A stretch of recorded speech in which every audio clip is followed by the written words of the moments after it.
Hello and welcome to my video. It's your host OT19 or Ultimate Gamer 19,000, and I'm here today to basically speak about my thoughts and opinions on 2024 D&D. Is it good or does it suck? Let's get right into today's video. So yeah, I just want this is gonna be a more free form video, trying out something new. And yeah, I'm just basically here to talk about 2024 D&D. Now I am using the D&D 5e wiki dot. I am using it. I do own all the core books, so don't get on me. It's just this is way easier to navigate. So yeah, I'm just using that. But yeah, my personal opinions on 2024 is mainly positive. There are a lot of positives with 2024, but also a decent amount of negatives in my personal opinion. I think definitely one of the biggest negatives is definitely the background system. Um, I feel like this system would be a general positive if there weren't some DMs that would just make it a negative. Because the thing about the background system is custom backgrounds are not in the player's handbook, they're only in the DMG. Now you might be saying, oh well, you can still make a custom background.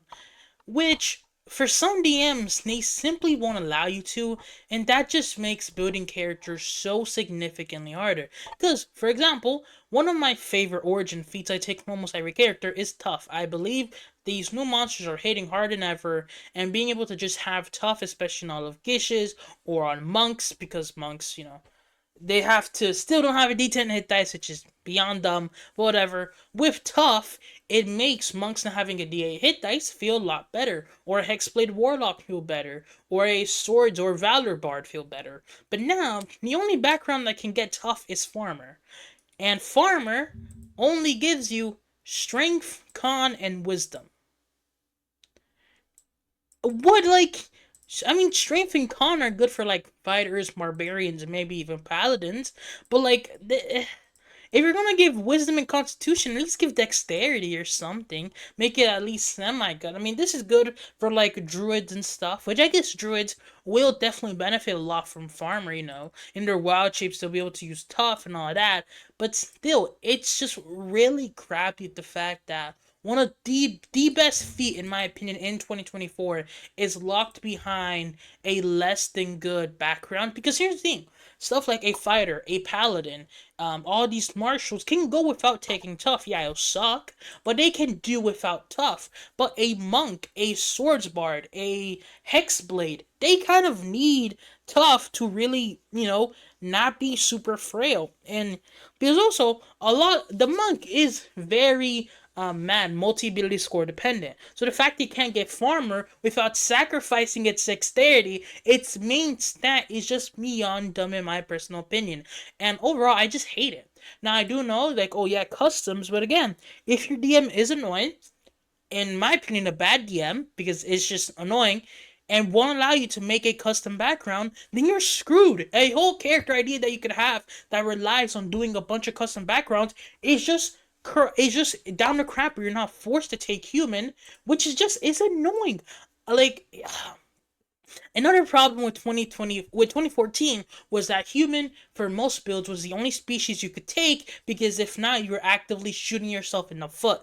And in 2024, it still feels like that, which is so infuriating. It's been 10 years of just saying, "Oh, I'm taking human again. I'm taking human. I'm taking human. I'm taking human."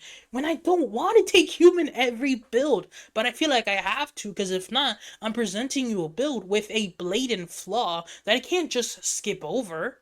Like, and also, when I'm building a build, I usually like to build a build how I would play it. So, for example, all my monks always take tough, because if not, then you're just gonna suck. Monks, your AC probably won't be the best. I mean, you can't get any form of magical armor, a magical shield. You can't get none of it. Which for a lot of, and even you might be saying, oh, in a heavy magic item game, that should be remedied a little.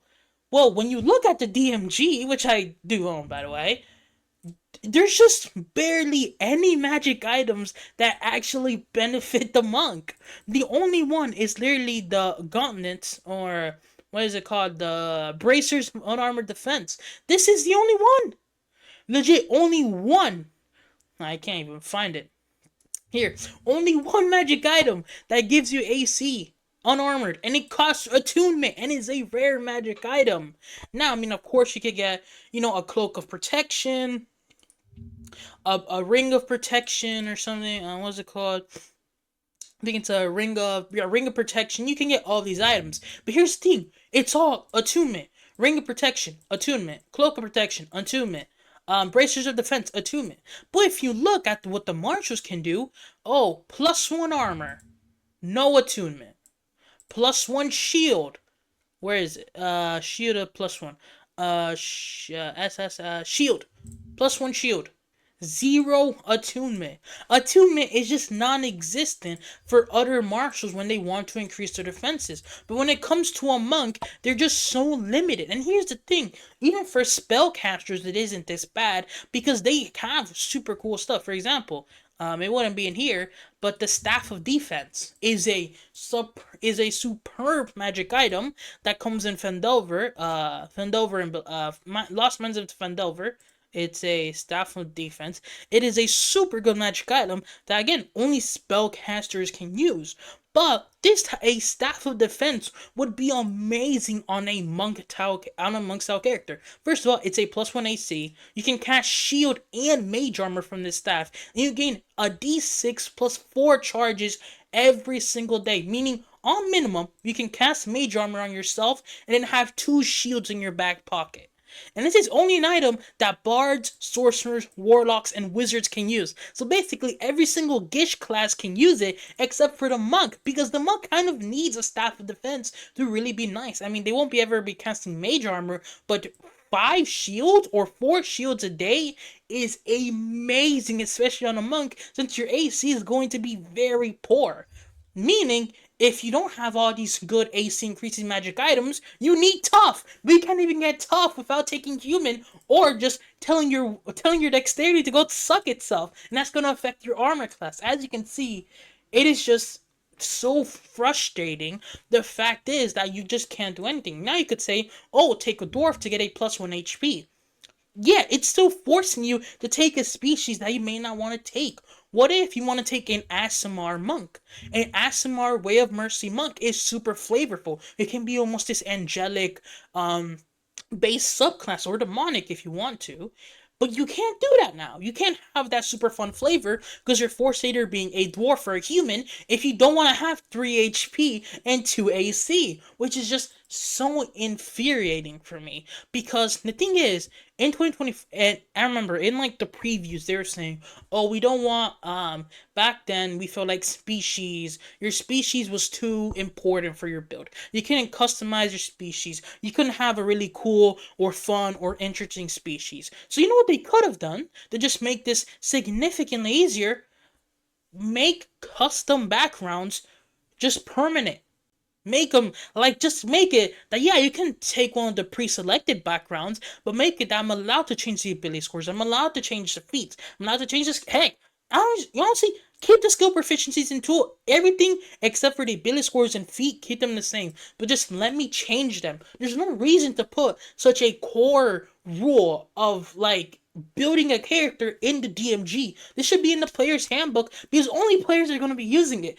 As a DM, you should not have the choice of just telling your players to screw yourself if they want to have a custom feat because it makes their build work or just function in a way that is similar to your other characters. It is just it's so poorly designed, and they knew that this was an issue because this is like because back then, if you didn't know, if you aren't really familiar, you were forced to, in 2014, if your species or race told you increase your strength by 2 and your charisma by 1, you were forced to take those ability scores, which led to, everyone picking you up if you're playing a dexterous character, picking Dragonmorph if you're playing a paladin, or if you're playing a fighter or something like that. It basically led to just combos that no one ever break because you're shooting yourself in the foot. Then in Tasha's cogent of everything, they decide, okay, this is kind of dumb. Let's let players customize their ability scores, so then they can actually play a Dragonborn monk or an orc monk or an orc druid or whatever they want to do. If they want to do a dwarven wizard or something, feel free. They can do that. But in 2014, they basically just regressed back to how it was in 2014. Like, It's just, and I don't know why. Because we know Tasha's Eclosion existed. We know Tasha's Eclosion was one of the most best, like, why, like, really well received books in the D&D community. Absolutely changed the game for the better. Why are we regressing back from previous changes? And that is just such a focus point of my anger towards 2014, 2024, is that we're regressing back to the old clunky 2014 ways when we simply don't need to. Because even back before 2024, we knew it was bad, and they even addressed it and fixed it because players knew it was dog awful. But no, like, they still revert back. But yeah, it's just, I don't understand it. And especially someone that makes builds is super annoying. Because I mean, like, yeah, if I want to take human because I'm playing a species, I'm making a build that requires 16 origin feats, then you know what? Fine. And that's a compromise I'm willing to make because that's a build. It's most likely an optimized to hell build. So yeah, of course I'm gonna be taking 16 origin feats. That's fine. But when I want to make a build that's not really even optimized in like the negative connotation of the word, just it doesn't suck, I'm visibly forced to take human again. And I hate it. I don't like it. I think it's a very closed-minded and very bad decision, and why in my games I personally allow my players to fully customize their backgrounds however they want. I have no limitations because I'm not going to force my players to use a 2014 style rule when we're in big gargantuan 2025. Get that crap out of my game. I hate it. I, as a DM, personally can fix that. Like, that is not an issue. But in a general sense, you can assume that you're going to have a super cool DM that loves homebrew, that isn't a bookworm. Like, you can't always assume that. And I simply can't. And that's just, it's super annoying. And honestly, one of the main reasons I'm not doing build videos anymore, or thinking about stopping them, is because there's so many what ifs. What if, can I use 2014 spells? Can I not? Can I do a custom background? Can I not? And I'm just so tired of all of these what ifs that me as a DM I would allow. Like, and yeah, I'm a super free, super open table. Play whatever you want. Like, make as strongest characters as you can. I'm gonna throw you the strongest monsters I physically can. But at the end of the day, we're all playing at a higher level of power, and that's what my table agreed on. So for me, playing these OP customizable characters, it's no issue. But for other tables, I can't build a paladin in the way that I would run it at my table because I use way too many rules that for me are no brainers, but for other DMs are disgusting, or they would never use it in a million years because they're worried about power scaling and making sure everything is precisely balanced, which is just dumb. But make sure you drink water, of course. But yeah, that's. Let me get off my soapbox. 13-minute rant. I hate it. I think it's terrible. But yeah. Aside from backgrounds, let's go into species. Honestly, I like a lot of these species. I like all the changes. Human still being one of the most broken race species is still annoying.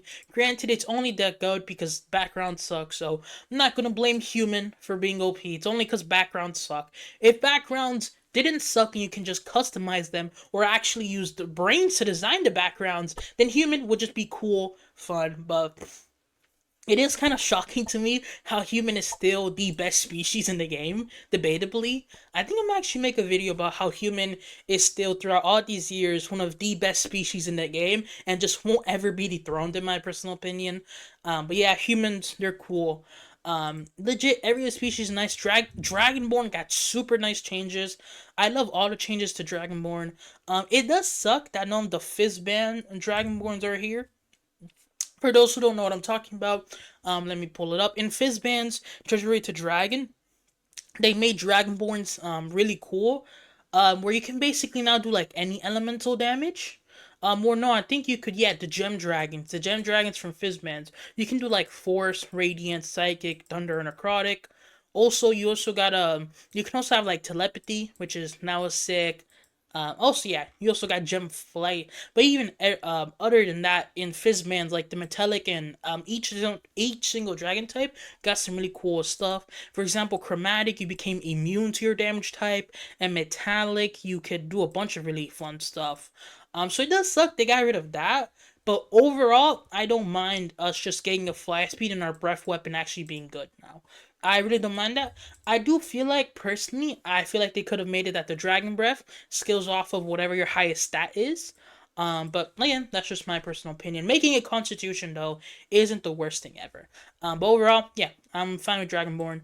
Um, Dwarf, really good species, love it. Asimar, I love the changes that you can now be very like reactional in a way. Like you can now, like if your character gets super angry, you can now be fallen. And also I did see some people were angry about the fact that you can't just be one type of such subspecies of Asimar.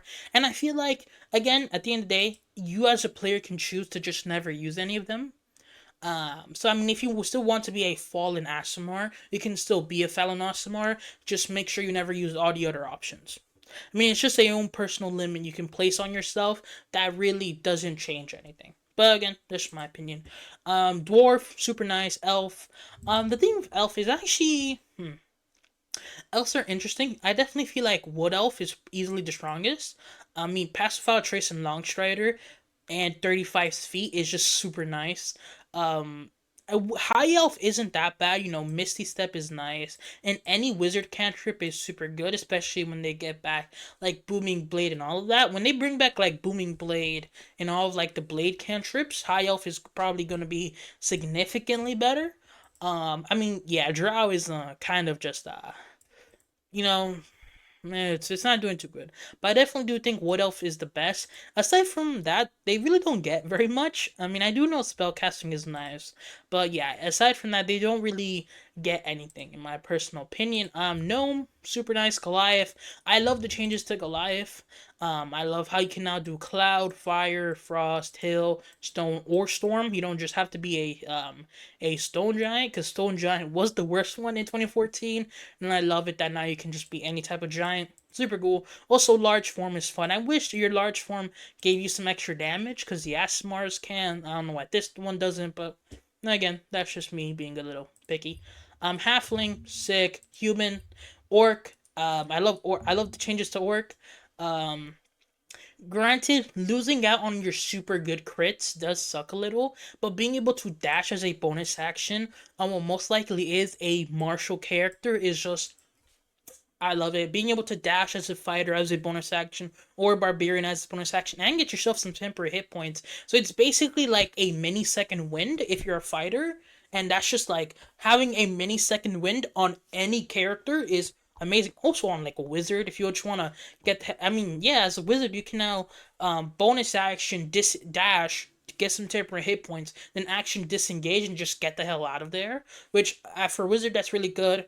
Any martial character, this is super nice. I mean, overall, like I could literally see people doing this just to gain temporary hit points. I like, yeah. It's not the best, it's not the most temporary hit points, but definitely still a good amount. I'm also regaining all uses when you finish a short rest is amazing, perfect. I love it. 120-foot dark vision, sick. When you reduce to 0 hit points but not killed alright, you can drop to 1 HP. Still extremely good feature. Could have been once for short rest. Could have been, but I don't mind it being once per long. And then Tiefling. If I'm being honest, I feel like Tieflings got stiffed a little. Uh, I mean, I guess a free damage resistance and a cantrip is nice, but like these spells aren't the best, especially when you compare them to like the elven spells. I feel like the elf spells are pretty much better. Like the wood elf, there isn't like really a wood elf for any of these tieflings. I mean, infernal learning gaining fire resistance is nice, but hellish rebuke and darkness is eh. False life and ray of enfeeblement, ray of sickness, hold person. I think abyssal might be the best one because of hold person. Um, but yeah, it's definitely questionable at that. Thaumaturgy is sick, I guess, but yeah, I definitely do believe that Elf is significantly better Tiefling, especially if Elven accuracy, which is I don't know if you're allowed Elven accuracy, then I think picking Wood Elf might be the best species. But if you're not, then it's probably not. But yeah, overall they're all super solid. Also, all the small races, getting a 30-foot movement speed is beyond amazing. I love it. Yeah. Overall, all super solid. Now let's get into the base classes. I think I might be doing like videos on all the base classes, like explaining them, what are my some of my grievances, some of my anything.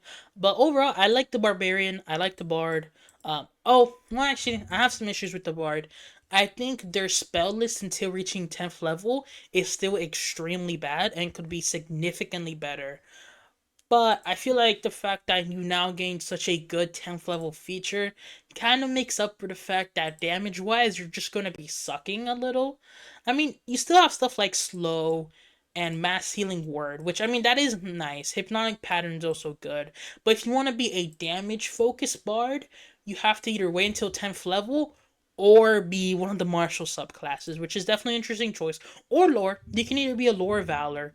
Glamour and dance are kind of just booty, so we're not really gonna speak on those. But I think lore and valor are really your only options if you want to be a half decent damage dealer, in my personal opinion. Cleric, amazing, love it. Druid, pretty good. Wild shape, especially with these a lot of new stat blocks, is looking like to be pretty decent. Fighter, amazing, I love it. Honestly, I have been doing some builds with Fighter, and I didn't notice that the burst damage on Fighter is. Well, I mean, then with Action Surge, it becomes a little better, but it definitely is. I feel like it lacks on burst damage when compared to these other builds.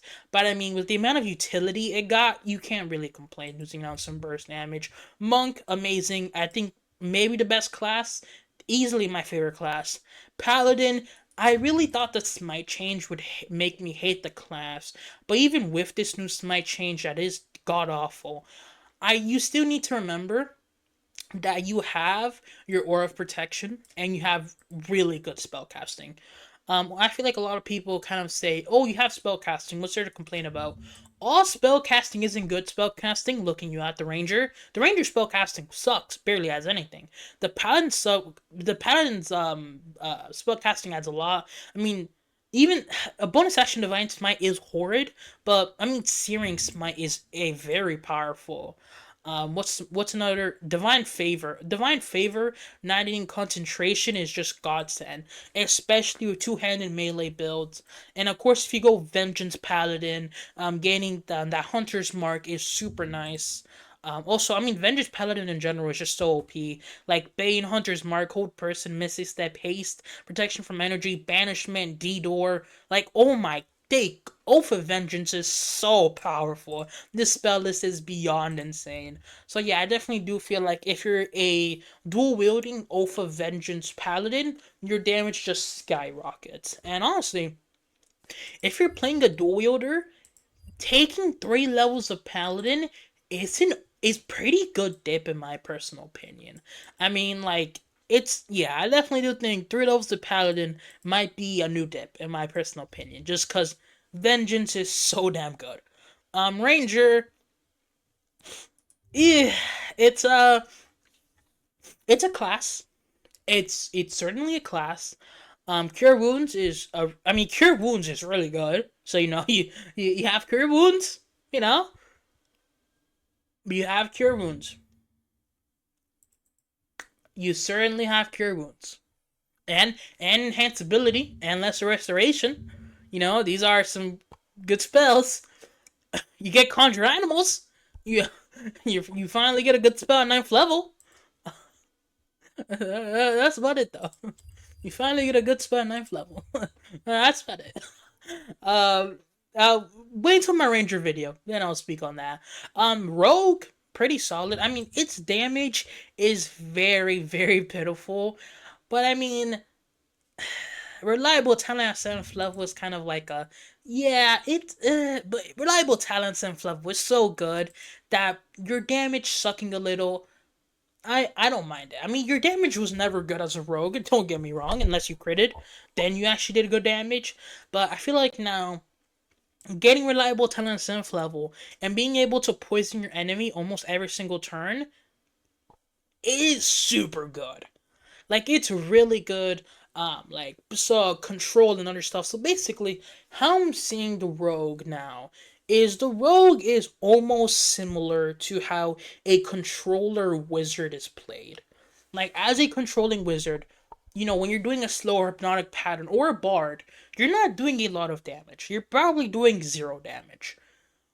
But your control is so good and so favorable, you don't really need to do damage. And now I'm kind of thinking the same way with the rogue, that your control is so good or your utility is so beneficial that you're still doing a decent amount of damage on the side. So you get that like near spellcaster level of good control and a little bit of damage, which is better than all the other controllers because they get zero damage. So it's you definitely lose some, you definitely win some.